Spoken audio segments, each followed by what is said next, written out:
brothers and sisters in recovery. Hello, fitness friends. Hello, anxiety warriors, and welcome to 40,000 Steps Live. I'm Christopher Heimerman. I'm your host, and I'm not a healthcare professional. Let's get that out of the way. I'm a guy with almost 2 years, 637 days of sobriety, and I'm a lifelong survivor of mental illness. I'm not a licensed counselor, but guess what? Tonight's guest on our show tonight, JJ Wett, he is. And he is here to talk about the science of trauma. Big trauma, little trauma, it's all trauma, folks.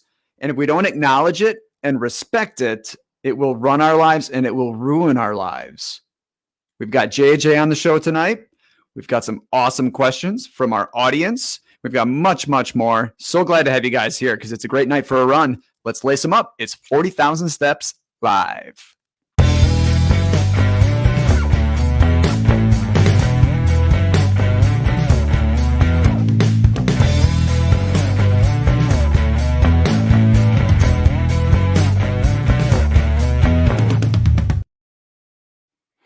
All right, so I'm going to bring you back to about 2 years ago when I was in rehab, when I was there for my alcohol addiction to get some help.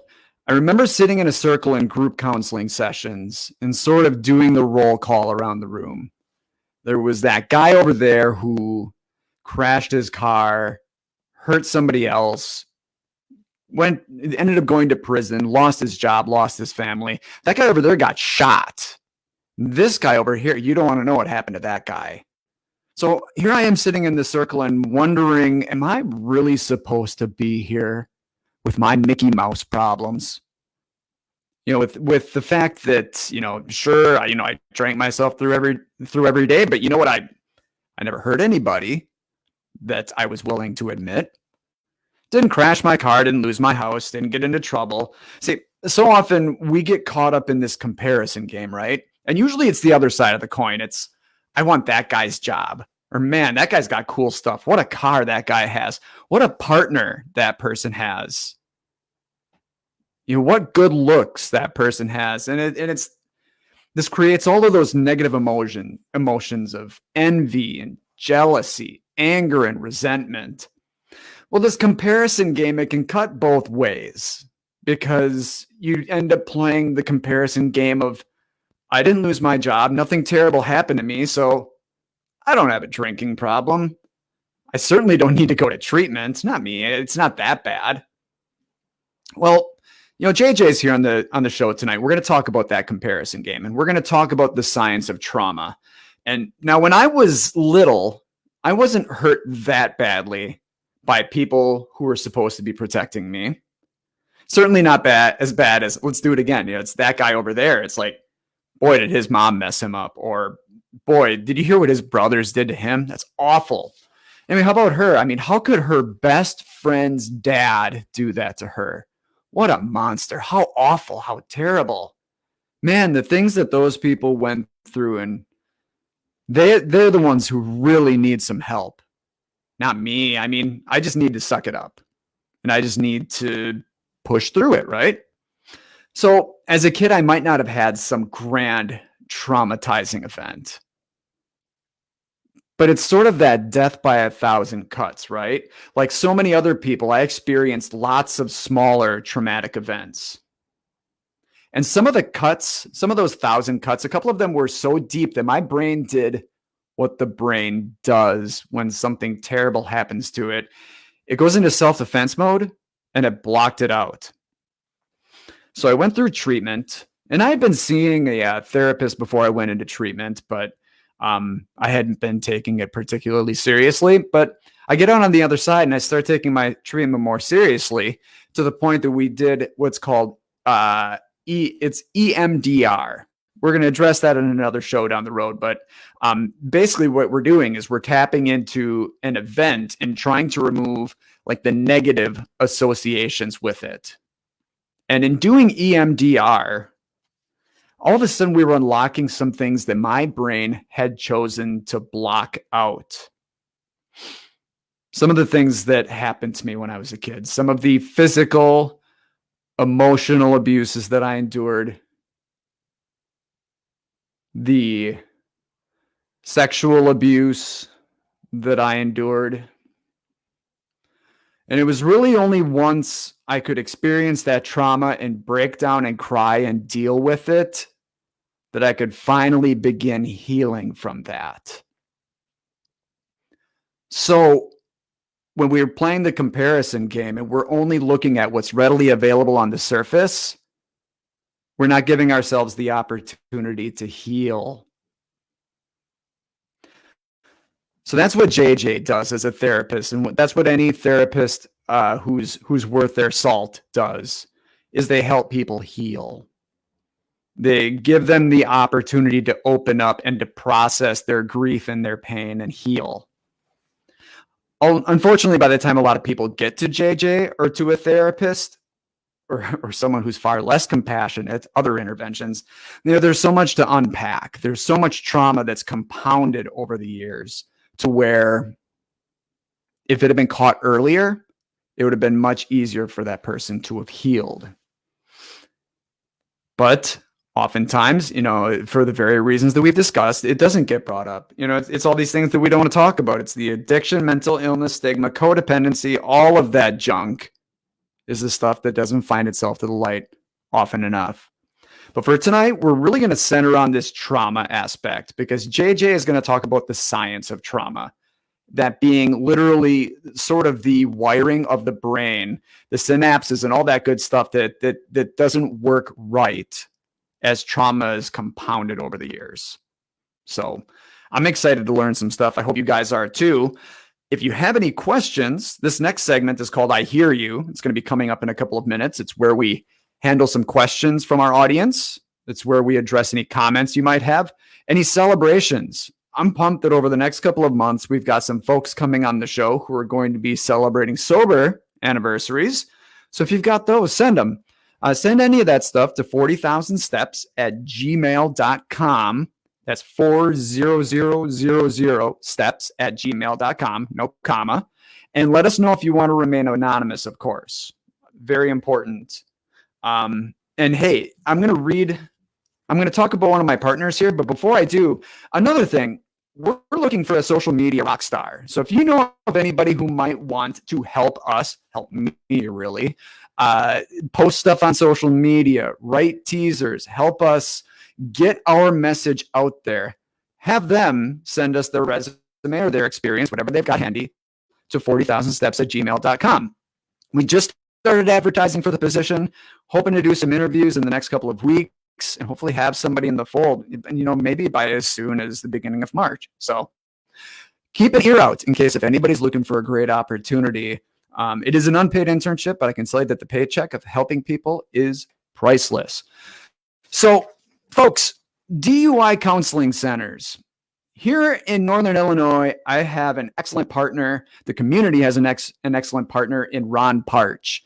He's got 3 local DUI and behavioral health counseling centers, one here in DeKalb, one in Plano, and one in Crystal Lake. Now, if you or someone you love has a drinking problem, you need to get in touch with Ron and his team. They're going to do an initial assessment to figure out the extent of the problem and how to treat it. Ron's team creates an individualized treatment plan with individual sessions, group sessions, Zoom sessions, family and couples, exactly what their clients need. They're effective, they're affordable, and they treat their clients with respect. For 25 years, they've been helping people get their lives back. Ron and his team have those offices in Sycamore, Plano, and Crystal Lake. You can learn more at duisycamore.com or call 815-895-9000 to set up an evaluation.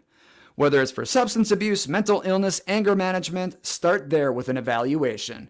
Write this down. Call 815-895-9000 or visit duisycamore.com. All right, folks. Still got time if you want to pop an email over to us at 40,000steps@gmail.com. Got some great questions here. Excited to answer them in this next segment, which is called I Hear You.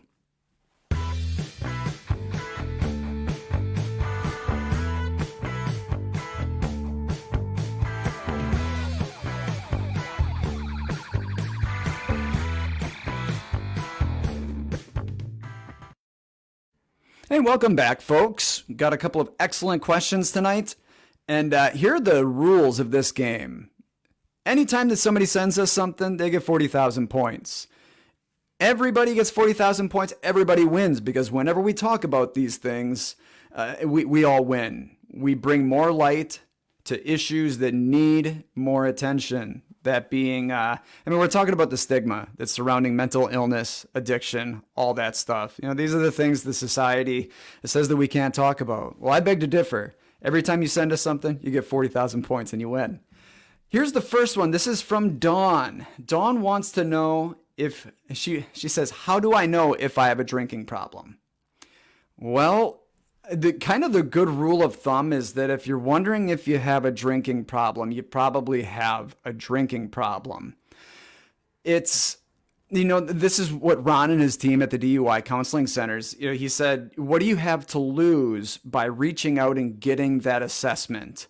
They're going to ask you, a battery of questions that's going to help you figure out where you are with your problem and how you can address it and how you can get better. So often we're talking about problems, but really what we want to figure out is how you can live your very best life, right? So I think the best way to know if you have a drinking problem is to ask people who have been there and done that and seen every situation. Those assessments with Ron and his team, it can be like the cap is $80. If you're a veteran, an NIU student, or if you don't have a lot of income, it can be as affordable as free. So whether you're reaching out to Ron or if you Google DUI assessment, you're going to find somebody who's going to get you an evaluation so that you can figure out exactly where you are and how you can get to a better place. Thanks so much for writing, Dawn. I appreciate it, and I award you 40,000 points. Next up, we've got Dan. And Dan, here's the doozy that I think JJ is going to handle much better than I can. He says, my wife and I are trying to figure out how to do counseling. She won't go alone, but she'll do couples therapy. And I'm the opposite. I want to go alone first to work through some things. How should we handle this? This is a JJ special right here. And I'm going to happily pass the buck and have him answer this in the next segment. I can speak from my personal experience that I have only done individual counseling. I know that I would certainly welcome the opportunity to do couples counseling. Obviously, right now, kind of tricky given the whole COVID situation. But that said, there are so many telehealth options now. It's an industry that has exploded during the pandemic that it is easy to find somebody a counselor, a therapist, who will be able to have an appointment with you via telehealth. And as always, I want to make sure that I remind folks that the quickest way to find those options is to check with your insurance and check with your general practitioner, your regular doctor. What you're going to do by checking with your insurance is finding out what's out there and what's covered through your insurance. So make sure that you do that. So yeah, Dan, I definitely didn't answer your question, did I? But we have JJ here, and he's going to do a wonderful job of helping you out with that. So let's not waste any more time. I'm excited to have JJ Wett on the program tonight. We're going to talk about trauma. We're going to talk about sort of, it always circles back to the same place. It's the fact that when we're willing to address things and not compare our situations to others, it opens up the opportunity for us to heal and get better. So without further ado, we're going to take a quick little break here. We'll be back with the next segment, which is called The Guest Room. Let's head on over.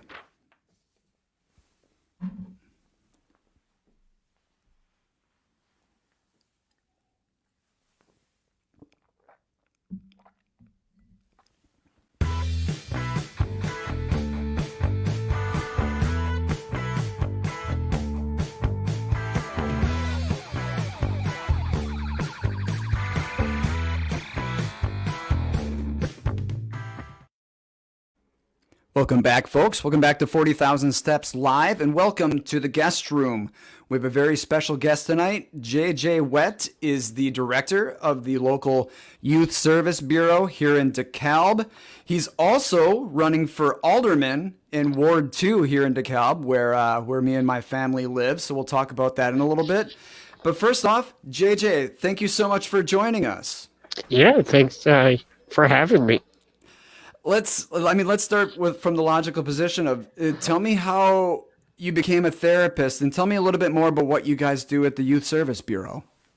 Yeah, so I'll start out first with the Youth Service Bureau, because over at the Youth Service Bureau, our primary goal is to offer individual and family therapy for youth ages 6 to 18 currently. We are thinking about expanding beyond 18 to 24 just because, with recent research, we found that the brain really doesn't stop developing until 24 years old. But as far as I go and my past, I am a licensed marriage and family therapist through the state of Illinois. I also am a clinically certified trauma professional as well. And really how I got into the field was when I was back in 2009 and I was laid off due to budget cuts from the state of Illinois. I had thought, what am I going to do with my life? Where am I going with this? And for several years, people said, you'd be an absolutely great therapist. And for years and years and years, I denied that. And I said, no, I wouldn't be. So in 2009, when I was laid off, I said, well, we'll see where fate takes me. And I applied for the Marriage and Family Therapy program at NIU. I got in and haven't looked back since. So. No kidding. I hear so many great things about what you've done and what you guys are doing at Youth Service Bureau. And you pointed to something that I've been talking about leading up to this, and you and I have talked about it leading up to the show, trauma. You're a specialist in that area, and there is this misperception that trauma is this one big bad event that rocks our world and just like it exists in a vacuum, that one thing. Help us better understand how trauma occurs and the effect that it has on brain, the actual science of it. Yeah, for sure.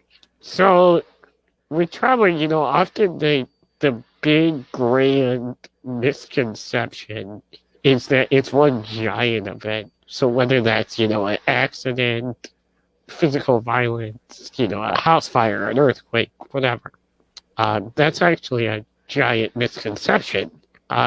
These events take place in our brain, and what happens is these events can be as little as when a child, can't find mom or dad, whether that's, at home, whether that's at a shopping mall, and they're just overwhelmed with this fear. And, these events don't have to be these giant grand events like I was saying. They can be as simple as that. For example, one of the things that I had to work through, and I'll be honest, I think every therapist needs a therapist. Otherwise, you're not a good therapist. One of the events that I had to work through was when I was a child. My father was actually in the garage, and I was in the living room. There was a candle burning in the kitchen, and I wasn't in my wheelchair at the time. I was in another chair where I couldn't move, and that candle exploded. There was no fire in the house, nothing that happened in the house. But of course, as a 7-year-old, I couldn't get up to explore what had happened. And in my mind, that event took up so much space in my head until I worked through it with the therapist myself. I love what you said about that every therapist needs a therapist. And as a journalist, we're always told that every editor needs an editor. As you spoke with your therapist about it, how did you guys address that? Yeah, so really, with trauma just in general, you're never gonna erase the event. That just is never gonna happen unless you have a lobotomy, and in that case, you're gonna forget half your life. Um, so really, what the goal is to help work through the event so that you don't become flooded by that anxiety or that fear. And so it's really staying grounded and in the moment, being able to tell that story, sense every sense that's going on around you, whether it's smell, taste, hearing, sight, feel. And so really it's disconnecting that overwhelming feeling with the event. And so, Now, oh, I'm sorry. I'm thinking about because I mean I definitely I understand like when you explain the scenario of like a child being alone and the fear that like sticks with you, that terror. I mean, over the years, you experience something that would have a certain amount of overlapping with that, mhm. just in different ways, shapes, and forms. So what happens then as subsequent events occur that sort of, I mean, are they hitting like that sort of like zone of the brain and reinforcing that trauma? How does that work? Yeah, so essentially we use the phrase neurons that fire together, wire together. Okay. So when you experience something similar over and over and over again, what you're doing is you're reaffirming that pathway in the brain. And so when a similar event takes place, your brain's automatic reaction is going to be to go to that neural pathway. And so you're going to have the same feelings, the same reactions, and the same results in the end. So we can't avoid those things happening. Life is going to happen to us every day. So how do we prepare ourselves better for when something is going to, address that neural pathway? Well, so I think with the science, the brain, and this is the best part of the brain, is that the brain is moldable. It's not a static organ. It's very fluid in nature, and so if you work through those previous traumatic events and you truly address the traumatic impact of those events, you're able to lessen your reaction to similar events in the future. That's awesome. And it's also very, very comforting to know that my brain can change. Yes, I think we all can take a lot of comfort in that. yes. So I mean, because really, I'm gonna just say it again that it's very comforting to know that we can live our lives without fear of things happening to us because they're going to. But in order to get to that place, we have to be willing to do the work and have the conversations. How do we get to a place where more people are willing to have those conversations? I know that this is one of those $64,000 questions, but how do we get there, do you think? Yeah, so I mean, it's a multitude of things, like you said, but really, I think the thing that I'm going to address around this is um, toxic masculinity, particularly in men. That toxic masculinity really prevents men from expressing themselves, admitting something's wrong, admitting that, yeah, I may have messed up, but that's okay. I'm going to learn from it. And really, what it is, being able to accept that you can change, and you can change as long as you're willing to embrace those emotions and those feelings that go with it. Absolutely. It's funny. Like one of the things that when I think about like toxic masculinity, it's like, grittiness and toughness. And it's like, you don't get calluses and scabs and stuff if you're not willing to like go through the pain and address things, right? Yeah. So there's a little bit of irony there of this toxic masculinity junk. And I want to get back to that in just a second. But first, I want to talk with another about one of my other favorite therapists. My very own psychiatrist, Jada Butler, is launching an 8-week course that's going to slash anxiety and help you live a healthy, fulfilling life. Because, folks, I know that we're all anxious. And if you're not, you're one of the very lucky few. Whether it's because of work or lack thereof, being stuck inside, missing family and friends, anxiety is running wild. So go to soulviasoul.com and learn more about Jada's 8-week program. That's SOULVIASOLE.com, Soul Via Soul. And click on schedule consultation, and she's going to give you a free 1-hour consultation. That's a free 1-hour session with a shrink. Not very cheap, so do it. And you're going to find out whether the program is a good fit for you. Her program centers on exercise, diet, meditation, and generally exploring your higher purpose. For me, if I don't work out or I don't eat right or I don't take time to slow down and practice my self-care, my mind, my body, and soul, they're not happy with me. They're screaming at me. So Jada's program is going to help build the foundation of a better life. So once again, go to soulviasoul.com and join. You can join them on Facebook too, Soul Via Soul. Look for the Facebook page. Make a commitment to yourself and the life that you want with Soul Via Soul. All right, so JJ, coming back to the toxic masculinity stuff,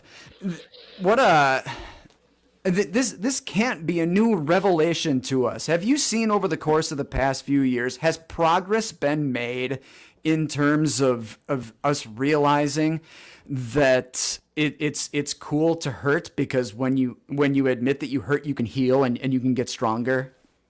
Yeah, I mean, I will say that stigma is definitely fading.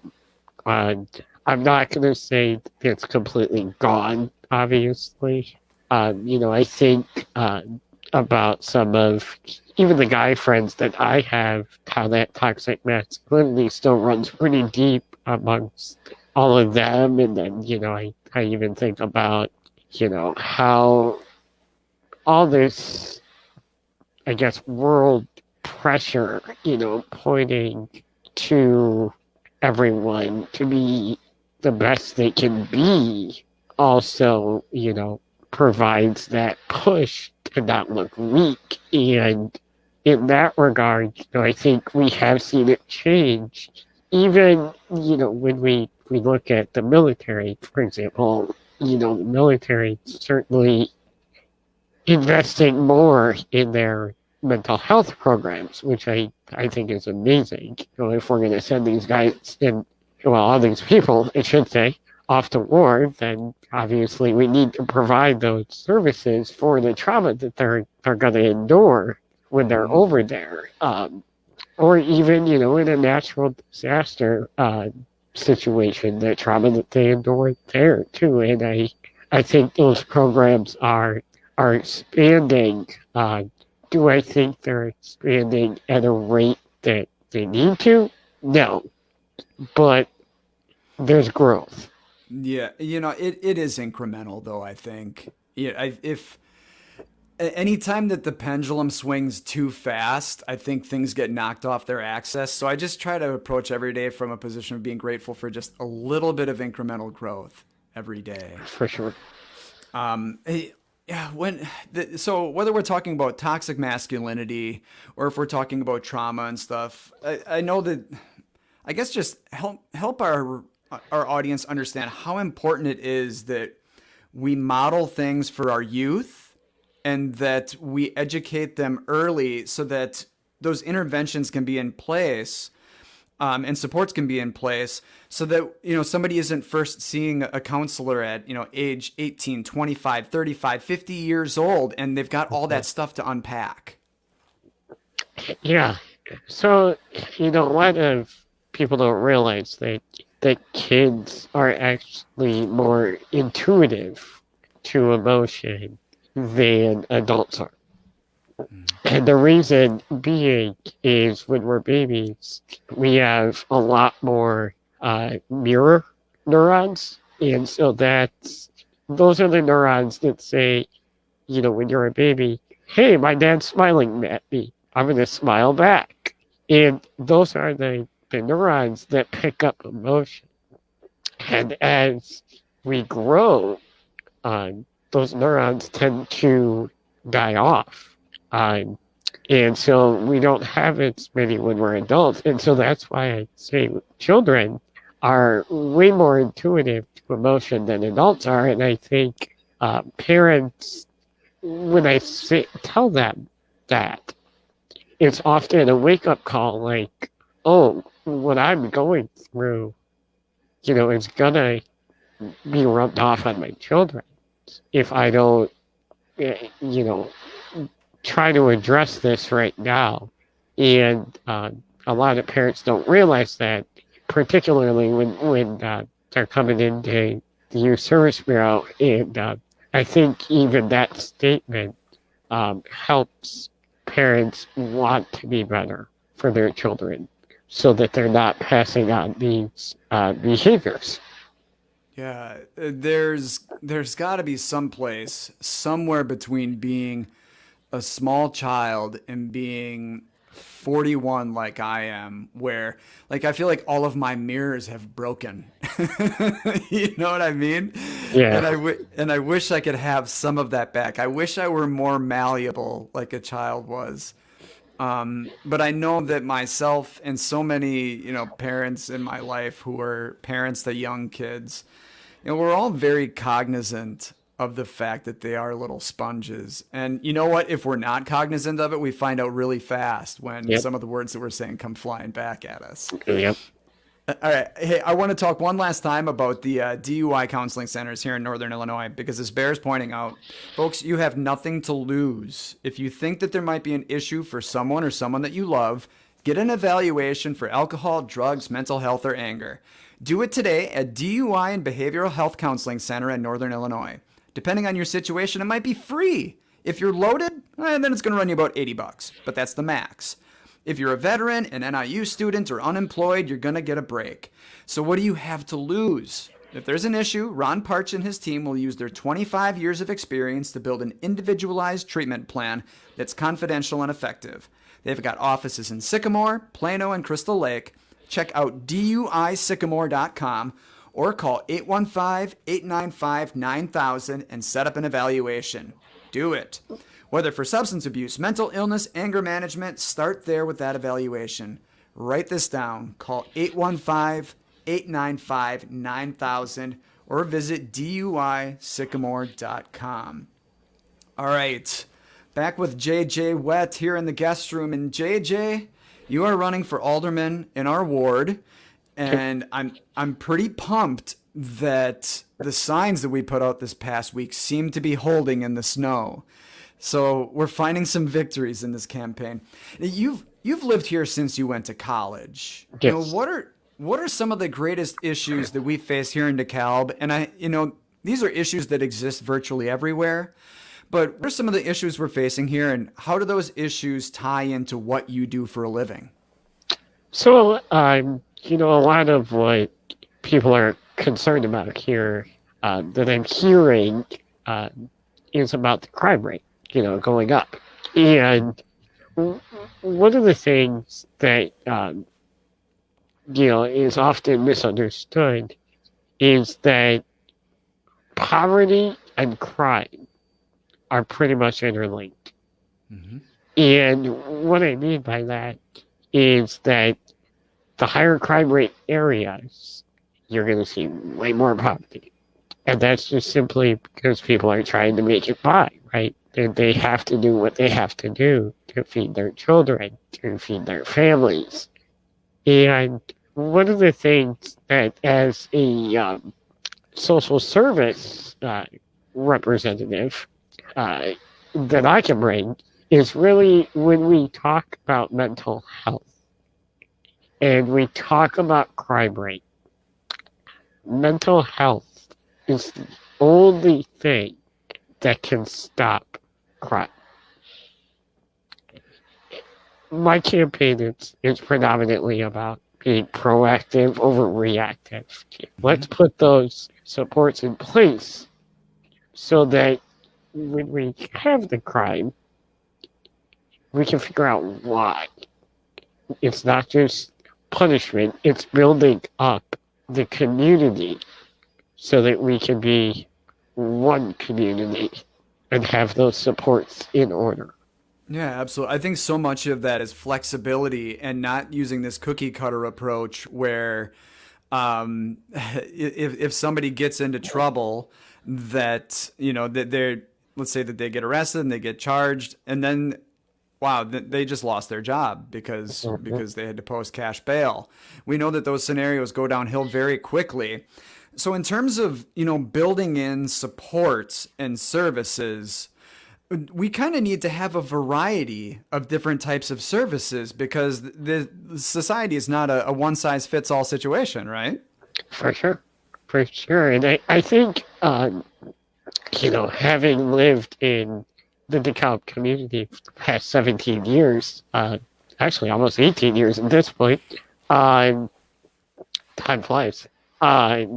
We are social service dense. So we do have quite a few of those services.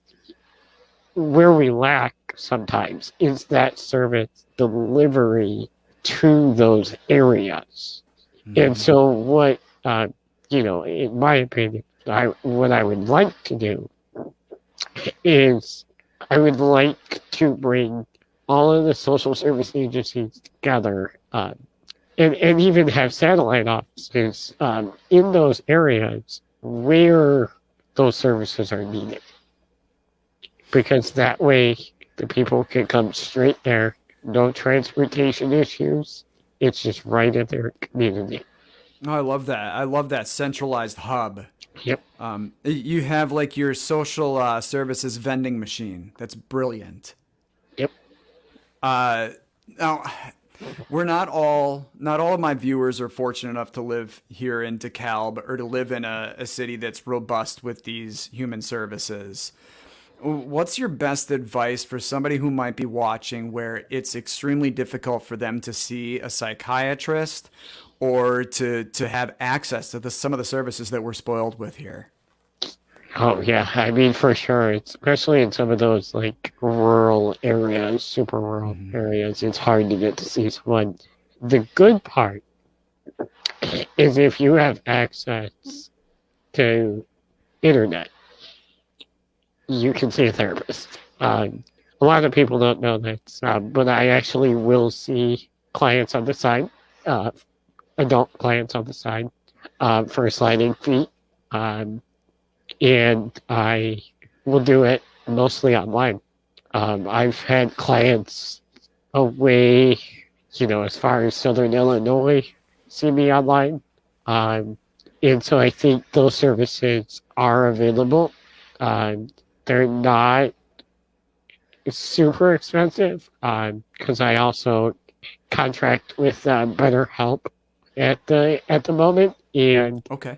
I believe their plan is $200 a month. But what that $200 gives you is it gives you unlimited messaging to your therapist and 4 sessions a month. Wow. I mean, how does that work? Unlimited messaging? That sounds like a slippery slope. Yeah.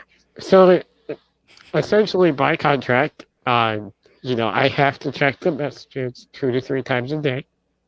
And if there's message, I respond. If there's not, then I move on. Yeah, I'm already like flashing back to What About Bob, where he's constantly trying to get in touch with his Yeah. therapist. That's not So going to be you. You're not going to be like shredding the messages and no. So the good part about the app for clients is that it texts your therapist. Your therapist gets a notification that the client doesn't have access to your personal cell or like your personal information. So sure. BetterHelp is one of a number of companies that have really exploded during the pandemic. It's one of the silver linings that we can find is the surge in telehealth. Oh, hey, while we're giving people advice, I promised my friend Dan from the last segment that I'd ask you this question. When it comes to couples versus individualized therapy, like it sounds like in his household, he wants individual, then he'll think about couples. She only wants to do couples. What's Dan supposed to do? So in that situation, I always say that individual and couples can occur simultaneously. It doesn't have to be one or the other. If the individual issues revolve around the couples therapy piece of it, then I would suggest that those issues be brought up in the couples therapy session. However, if you're working on individual issues, whether it's trauma from the past that affects the present, then obviously that can be worked on in the individual as well. So I've always said that they can occur simultaneously. Ethically, I cannot see one person and then see them as a couple just because that provides bias. And so it's either one or the other. They have to choose. But I will refer them to either a good couples therapist or a good individual therapist. Are these your ethics, or like what ethics bind you on that? So we abide by the AAMFP Code of Ethics, which is the American Association for Marriage and Family Therapists. Gotcha.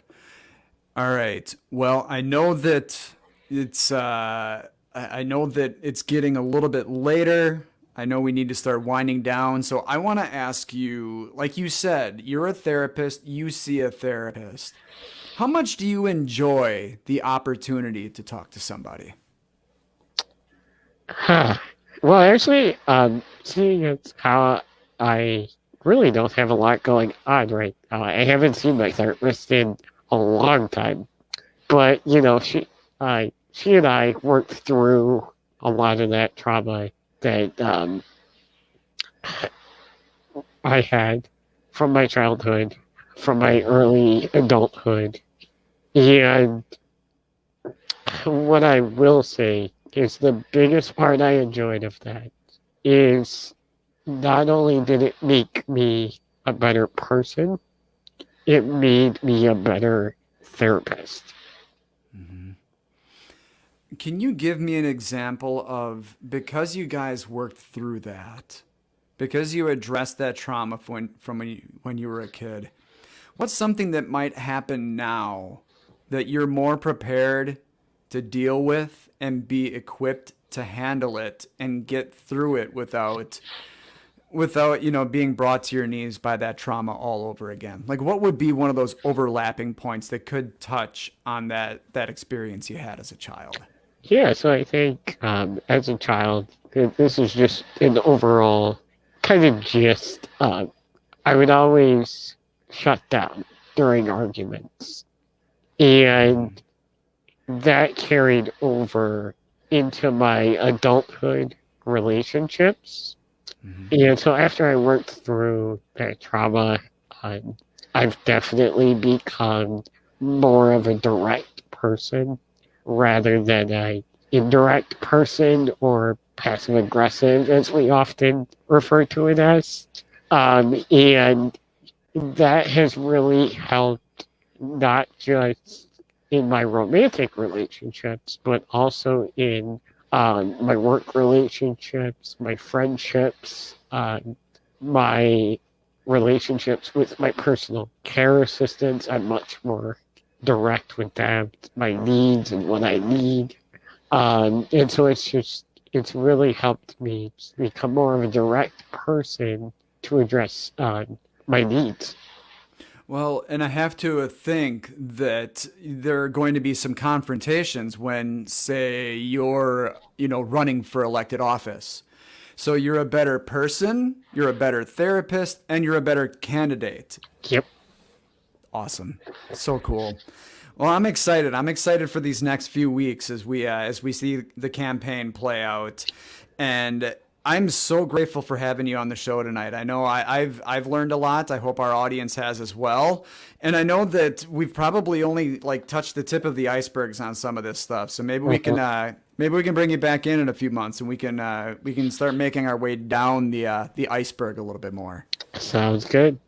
All right, great. Thanks, JJ. Yeah, thanks for having me. You bet. Well, folks, this has been awesome. I love that. I love that we're talking about this trauma stuff, and I'm fascinated by science. Do you guys like science?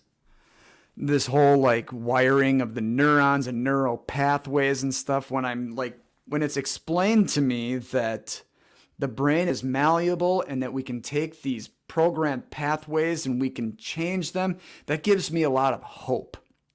But as always, the way that we do that is we address it. If we respect our mental health, if we pay attention to it, if we love ourselves enough to make it a priority to talk about these things, to admit when we're hurting, that's how we break up all these stagnant, just static-filled pathways that aren't doing us any good. Speaking of therapists, mine is going to be coming on our next show in 2 weeks. Jada Butler is going to be joining us once again, her second stop on the show. We're going to have her on every few months because, well, I have to check in with her every few months. So then we bring her in here and we talk about all my problems. Super fun. But we're going to talk about her new program that she's launching. I brought it up earlier, soulviasoul.com. I'm going to spell that for you one more time. SOUL via, V-I-A, soul, S-O-L-E, because of the exercise component of it. So soulviasoul.com. She's going to be launching that program really soon. It's an 8-week program. You can join it at any time, though. So if you want to watch all of us guinea pigs do it and see how we like it and then ask us, that's cool. But I think you should sign up right off the bat. So I can't wait to have her on so we can talk more about that, and we can talk about what's new in her world, and we can talk about the fact that we are only a few weeks away from spring starting to spring. And I know that it's been a tough year, to say the very least. It's the mother of all understatements, but there are some really cool days coming up ahead of us here. As the vaccines are being rolled out, there's going to be more opportunity for us to come together. And I'm excited about that because I know when I look into this camera, it's not the same as looking into the face of my friends who I've missed very much. So we're getting there, folks. Just keep doing the right thing. And as we wrap up the show, the always constant reminder that even if everything feels like it's falling apart out there, right in here, we are always coming together. See you soon, folks. Love ya.